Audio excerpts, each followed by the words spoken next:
বিসমিল্লাহির রহমানির রহিম ওয়াল মুমিনুনা ওয়াল মুমিনাতু বা'যুহুম আউলিয়াউ বা'য ইয়া'মুরুনা বিল মা'রুফি ওয়া ইয়ানহাউনা 'আনিল মুনকার। মহান আল্লাহ রাব্বুল আলামিন কোরআনে মাজিদের মধ্যে বলেন, হে পৃথিবীর মুমিন মুমিনারা, তোমরা কান খুলে শুনে নাও। একজন মুমিন অপর মুমিনের, একজন মুমিনা অপর মুমিনার হলো বন্ধু বান্ধবী।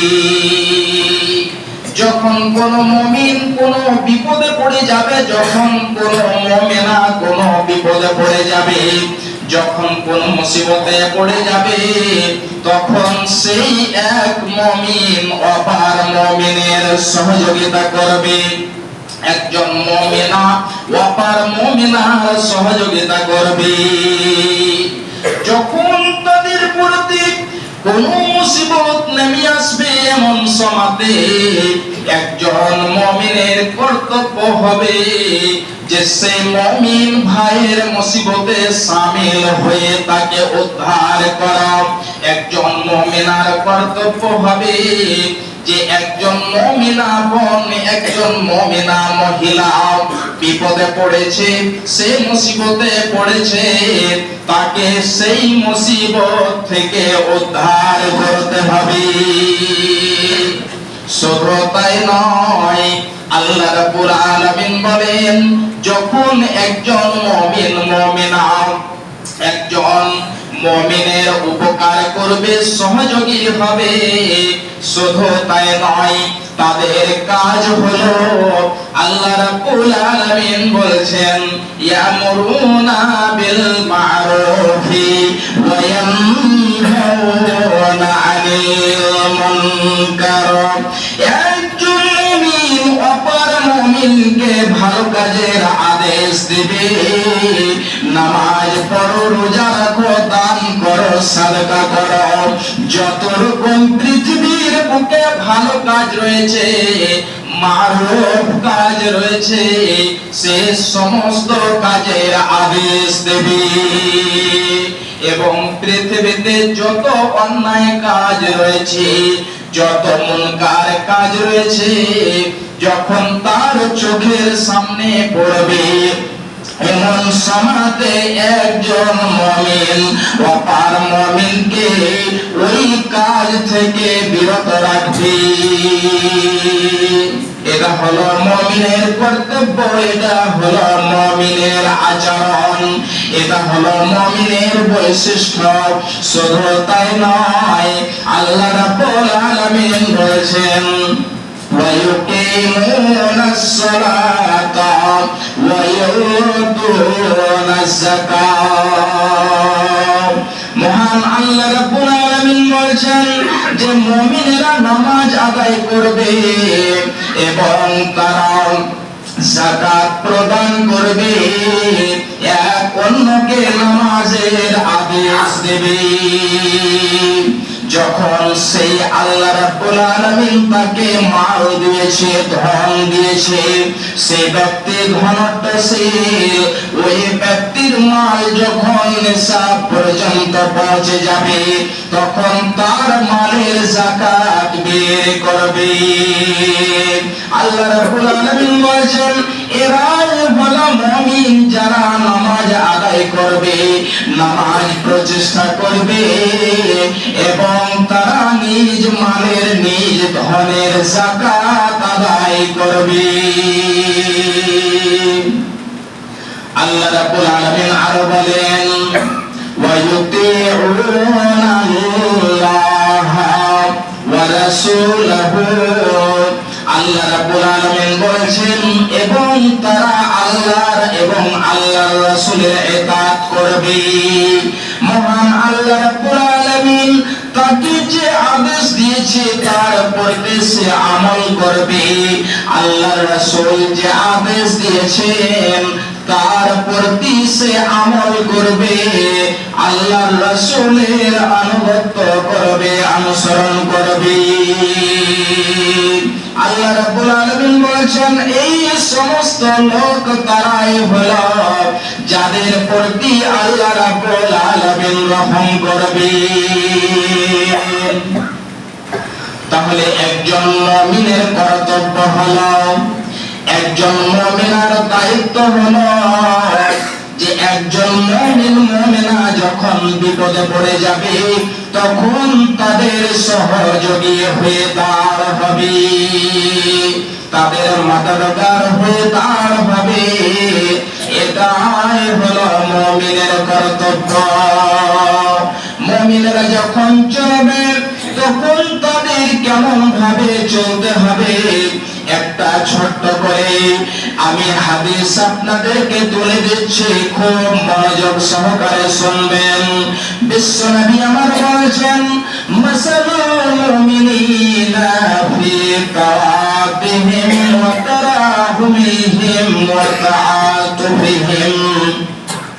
বিশ্বনবী আমার বলেছেন মুমিনদের উদাহরণ, যারা মুমিন রয়েছে ওই মুমিনদের উদাহরণ হলো যখন তারা এক অপরের উপরে ভালোবাসা দেবে, একজন অন্যজনকে ভালোবাসা দেবে, মহব্বত করবে এবং একজন অন্যজনের সাথে তারা নরম ভাবে চলবে এবং তাদের সাথে ভালো ব্যবহার করবে, এমন ভাবে করবে।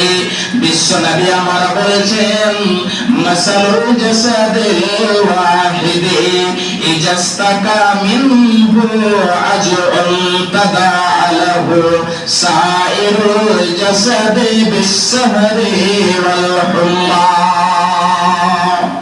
বিশ্বনবী আমার বলেছেন এমন ভাবে মুমিনেরা চলাফেরা করবে যেমন একজন মানুষের শরীরে কোনো অঙ্গে তাদের ঘা হয়েছে, ফোড়া হয়েছে, ফুঁসি হয়েছে, জ্বর হয়েছে, তাদের যদি একটা অঙ্গতে ফোড়া হয়ে থাকে, ফুঁসি হয়ে থাকে, তাহলে তাদের সারা শরীরটা সম্পূর্ণ তাদের শরীরটা যেন ব্যথায় কাতর হয়ে ওঠে, ব্যথায় যেন ব্যথিত হয়ে ওঠে। এক জায়গাতে তার ফোড়া হয়েছে, ফুঁসি হয়েছে, কিন্তু তার ব্যথায়, তার বিষে, তার বেদনায় তার সারা শরীর যেন আকুল রয়েছে। ওই মতোই যখন কোনো একজন মুমিনকে কোনো মুসিবত আসবে, কোনো ব্যথা বেদনা হবে, তাদের সাথে ওই মতো চলাফেরা করতে হবে যেমন মনে হয় যখন জ্বর আসে তখন তার সারা শরীর, তার সারা অঙ্গ ব্যথায় যেন কাতর হয়ে যায়, ঠিক ওই মতোই যেন মনে করতে হবে। অন্যজন মুমিনকে হয়েছে কোনো বেদনা, কোনো দুঃখ, কোনো মুসিবত এসেছে, সেটাকে নিজের মনে করে তাকে উদ্ধার করতে হবে। আল্লাহ রাব্বুল আলামিন বলেছেন ওয়া'আলাফা বাইনা কুলুবিহিম লাউ আনফাকতা মা ফিল আরজি জামিআ। আল্লাহ রাব্বুল আলামিন বলেছেন এই পৃথিবীর মানুষেরা শোনো, আল্লাহ রাব্বুল আলামিন তোমাদের অন্তরে ভালোবাসা জন্মে দিয়েছে, আল্লাহ রাব্বুল আলামিন তোমাদের অন্তরে ভালোবাসা পয়দা করে দিয়েছে। না হলে যদি তোমরা সারা পৃথিবীর মাল ধন সম্পদকে তোমরা ব্যয় করে দিতে, তোমরা খরচ করে দিতে, তারপরেও তোমরা অন্তরের মধ্যে ভালোবাসা জন্মাতে পারতে না। আল্লাহ রাব্বুল আলামিন একজন মানুষের অন্তরে অপর মানুষের ভালোবাসা জন্মে দিয়েছে। আপনি যদি নিজে সেই ভালোবাসাটাকে সৃষ্টি করতে চান, অন্যজনের অন্তরে যদি আপনার ভালোবাসাকে জন্মাতে চান, আল্লাহ রাব্বুল আলামিন বলেছেন, লাউ আনফাকতা মা ফিল আরদি জামিআ, যদি তুমি সারা পৃথিবীর মাল ধন সম্পদকে খরচ করে দাও, তারপরেও তুমি ভালোবাসা জন্মাতে পারবে না। কিন্তু আল্লাহ রাব্বুল আলামিন তোমাদের অন্তরে ভালোবাসা জন্মে দিয়েছে, তোমাদের অন্তরে একজনের অন্যজনের জন্য ভালোবাসা পয়দা করে দিয়েছে, ভালোবাসা সৃষ্টি করে দিয়েছে। এই আয়াত আল্লাহ রাব্বুল আলামিন বয়ান করেছেন। এই আয়াত বয়ান করার একটা কারণ রয়েছে, এর পিছনে একটা ঘটনা রয়েছে। বিশ্বনবী আমার যখন নবুয়তি পাননি এমন সময় থেকে একটা মদিনার মধ্যে যুদ্ধ চলতেছিল। নবীজি এবারে নবুয়তি পেলেন, মক্কা থেকে মদিনার দিকে হিজরত করে গেলেন। হিজরত করে যাওয়ার পরে ওই মদিনার বুকে একটা যেন তাদের জনগোষ্ঠীর মধ্যে দ্বন্দ্ব ছিল, যার কারণে লড়াই চলতেছিল।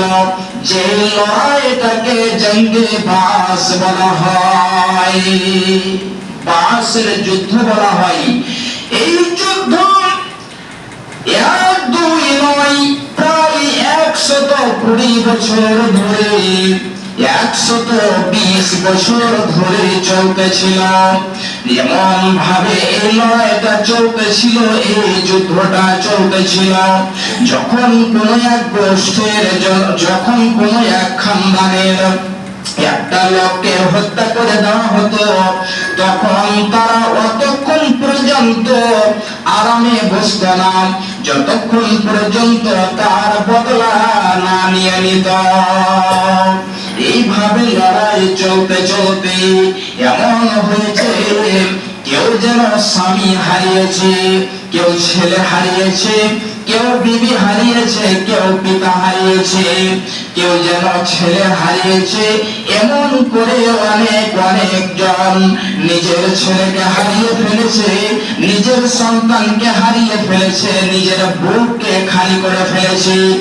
বিশ্বনবী আমার তাদেরকে ডাকলেন এবং ডাকার পরে তাদের মধ্যে যেন নবীজি আমার ওসিয়ত করলেন, নসিহত করলেন, এবং নসিহত করার পরে ওই সমস্ত লোকদেরকে ভাই ভাই বানিয়ে দিলেন। ওই জন্য আল্লাহ রাব্বুল আলামিন বলেছেন, যে মানুষেরা এক দুই নয় 120 বছর ধরে যুদ্ধ লড়তেছিল, তারা যুদ্ধ করতেছিল, এই বিশ্বনবী আমার তাদেরকে ভাই ভাই বানিয়ে দিলেন। তাই আল্লাহ রাব্বুল আলামিন বলছেন, ওয়াল্লাফা বাইনা কুলুবিহিম, মহান আল্লাহ রাব্বুল আলামিন তাদের অন্তরে ভালোবাসা জন্মে দিয়েছে। যদি তোমরা এই ভালোবাসাটাকে সৃষ্টি করতে চাইতে, সারা পৃথিবীর মালকে, সারা পৃথিবীর ধনকে, সারা পৃথিবীর সম্পদকে যদি তোমরা খরচ করে দিতে, তারপরেও তোমরা ভালোবাসা জন্মাতে পারতে না। আর একটি ছোট্ট করে হাদিস আপনাদেরকে আমি তুলে ধরবো, তারপরে ইনশাআল্লাহ আমি বক্তব্য শেষ করব। যখন হুনাইনের যুদ্ধ হলো, এই হুনাইনের যুদ্ধ প্রায় 8 হিজরিতে হয়েছিল। সেই হুনাইনের যুদ্ধ মক্কা এবং তায়েফের মধ্যে একটা জায়গা রয়েছে হুনাইন, সেই জায়গাটাতে সে যুদ্ধ হয়েছিল। এই জন্য জঙ্গে হুনাইন বলা হয়, কিংবা হুনাইনের যুদ্ধ বলা হয়। আর সেই যুদ্ধ লড়তে যেয়ে মুসলমানেরা অনেক মাল ধন সম্পদ পেয়েছিলেন। তাদের হাতে সোনা চাঁদি গয়না অনেক কিছু লেগেছিল। এবারে যখন সে মাল ধন সম্পদকে নিয়ে এসে বিশ্ব নবী আমার ওই সমস্ত লোকদেরকে দিলেন, যে সমস্ত লোকেরা নতুন নতুন মুসলমান হয়েছিল, তাদের দিলকে তালিফ করার জন্য, তাদের দিলকে, তাদের অন্তরকে ঠিক করার জন্য দিয়েছিল, যে এরা মুসলমান হয়েছে, এদের কিছু মাল দিয়ে, ধন দিয়ে, সম্পদ দিয়ে তাদের সহযোগিতা করা হোক। না হলে এমন হতে পারে যে আমরা মুসলমান হলাম, এবারে মুসলমান হয়েও আমরা খেতে পাচ্ছি না, দারিদ্রতার ভেতরে আমরা রয়েছি। এই জন্য তাদেরকে মাল দিলেন, ধন দিলেন, সম্পদ দিলেন।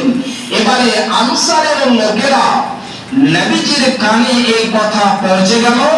আনসারের লোকেরা বলছে যে আমরা যুদ্ধে ছিলাম, কিন্তু আমাদেরকে মাল ধন সম্পদ দেওয়া হলো না, আমাদেরকে বঞ্চিত রেখে দেওয়া হলো, আমাদেরকে মাহরুম করে দেওয়া হলো। এবারে বিশ্ব নবীর যখন কানে এই কথাটা পৌঁছালো, বিশ্ব নবী আমার বলছেন, খুতবায় দাঁড় হলেন এবং নবীজি আমার তাদেরকে বলছেন, ইয়া মাশারাল আনসার আলাম আজবকুম যুরালান ফাহাদাকুমুল্লাহু বি।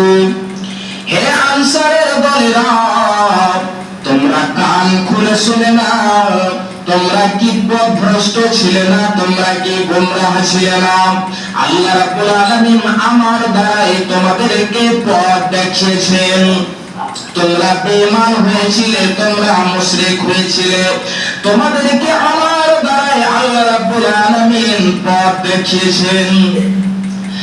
ওয়া আলা তানফা'নাকুমুল্লাহু বি। এবং তোমরা কি দরিদ্র ছিলে না, তোমরা কি ফকির ছিলে না, তোমরা কি মিসকিন ছিলে না? তোমাদেরকে আল্লাহ রাব্বুল আলামিন আমার দ্বারাই মালদার করেছে, ধনশীল করেছে, তোমাদেরকে মালদার বানিয়েছে। ওয়া মুতাফাররিকিনা ফাজামাআকুমুল্লাহু বি। এবং তোমরা কি দলে দলে বিভক্ত হয়েছিলে না, তোমরা কি দলে দলে বেঁধেছিলে না? আল্লাহ রাব্বুল আলামিন তোমাদেরকে আমার দ্বারাই সবাইকে একত্রিত করেছি। আল্লাহর নবী যখন এই কথাগুলো বলছেন যে তোমরা কি পথভ্রষ্ট ছিলে না, যখন নবীজি এই কথা বললেন, সাহাবায়ে কেরাম বিশেষ করে আনসারের দলেরা মাথাকে নিচু করে সকলেই বলছে, হ্যাঁ আল্লাহর রাসূল, আপনার দ্বারাই আমাদেরকে পথ দেখিয়েছেন। তোমরা কি দরিদ্র ছিলে না, তোমরা কি গরিব মিসকিন ছিলে না? সাহাবায়ে কেরাম বলছেন, হ্যাঁ আল্লাহর রাসূল, আমরা গরিব ছিলাম, আমরা দারিদ্র ছিলাম, আল্লাহ আপনার দ্বারাতে আমাদেরকে ধনশীল করেছেন। তোমরা কি দলে বিভক্ত হয়েছিলে না? যেমন এই কথা বলা, সাহাবায়ে কেরাম বলছেন, হ্যাঁ আল্লাহর রাসূল, আমরা দলে বিভক্ত হয়েছিলাম, এক অন্যজনের রক্তের পিপাসু ছিলাম, আপনার দ্বারাই আমাদের সকলকে একত্রিত করে দিয়েছেন এবং ভাই ভাই বানিয়ে দিয়েছেন। সময় অনেক হয়ে গেল এবং এই বিষয়ে আপনাদেরকে আমি অনেক কিছু হাদিস এবং কয়েকখানা আয়াত পরিবেশন করে আপনাদেরকে আমি শোনালাম। ভাইজান আমার, আপনারা সকলেই প্রত্যেকের কাছেই মোবাইল রয়েছে, আর প্রত্যেক লোকই কি করেন, মোবাইলে নিউজগুলো দেখেন। বর্তমানে যুদ্ধ চলছে, এখন যে যুদ্ধ, সেই যুদ্ধটা চলছে ইসরায়েল এবং ফিলিস্তিনের মধ্যে। ইসরায়েল এবং ফিলিস্তিনের মধ্যে এই যুদ্ধটা চলছে। আপনারা সকলেই ইতিহাস জানেন যে ইসরায়েলকে, যে ইসরায়েল লোক রয়েছে, সেই লোকগুলো হলো ইহুদ। সেই ইহুদিরা সেখানে এসে, পুরোটা দেশ ফিলিস্তিন ছিল, কিন্তু তারা সেখানে এসে কবজা করে ইসরায়েল নামে তারা একটা দেশ সেখানে বানিয়েছে এবং সময় সময়ে মুসলমানদেরকে, যারা নিরীহ মুসলমান, যাদের কোনো পাপ নেই সেই সমস্ত মুসলমানদেরকে সেখানে হত্যা করা হচ্ছে। অনেক ছেলেদেরকে কতল করে দেওয়া হচ্ছে, শিশুদেরকে কতল করে দেওয়া হচ্ছে, মহিলাদেরকে বয়স্কদেরকে কতল করে দেওয়া হচ্ছে। সে অন্যায় তাদের উপরে চলতে থাকে মাঝে মধ্যেই। 2019-এ প্রায় কয়েক বছর হলো এমন মুসলমানদেরকে কতল করেছিল, কয়েক দিনের মধ্যেই প্রায় 2000-এর বেশি মুসলমানদেরকে কতল করা হয়েছিল। কয়েক দিনের মধ্যেই 2000-এর বেশি মুসলমানদেরকে কতল করা হয়েছিল। ভাইজান আমার, সেই ইহুদ এত খতরনাক আপনারা সকলে জানেন যে হিটলার নামক একজন জার্মানির লোক, সেই লোকটি একদিনেই প্রায় 60 লক্ষ ইহুদিদেরকে কতল করেছিল। একাই 60 লক্ষ ইহুদিদেরকে কতল করেছিল। এবারে তারা সেখান থেকে পালিয়ে যেয়ে কোন দেশ তাদেরকে আশ্রয় দিচ্ছিল না, কিন্তু সেই ফিলিস্তিন তাদের সহানুভূতি দেখিয়ে তাদেরকে আশ্রয় দিয়েছিল। এবারে তারা কবজা করতে করতে করতে সম্পূর্ণটাই কবজা করে ফেলেছে। শুধু 12% জায়গা এমন রয়েছে যে জায়গাটাতে ফিলিস্তিনিরা রয়েছে। তাহলে আমার বিষয়ে বেশি লম্বা করব না, এই আয়াত এবং হাদিসগুলো আমরা পড়লাম, সেখানে মজলুম যে মুসলমানদেরকে কতল করা হচ্ছে তাদের জন্য সকলে অন্তর খুলে দোয়া করবেন যে আল্লাহ ওই মুসলমানদের তুমি সহযোগিতা করো এবং ফিলিস্তিনদেরকে কামিয়াব করো।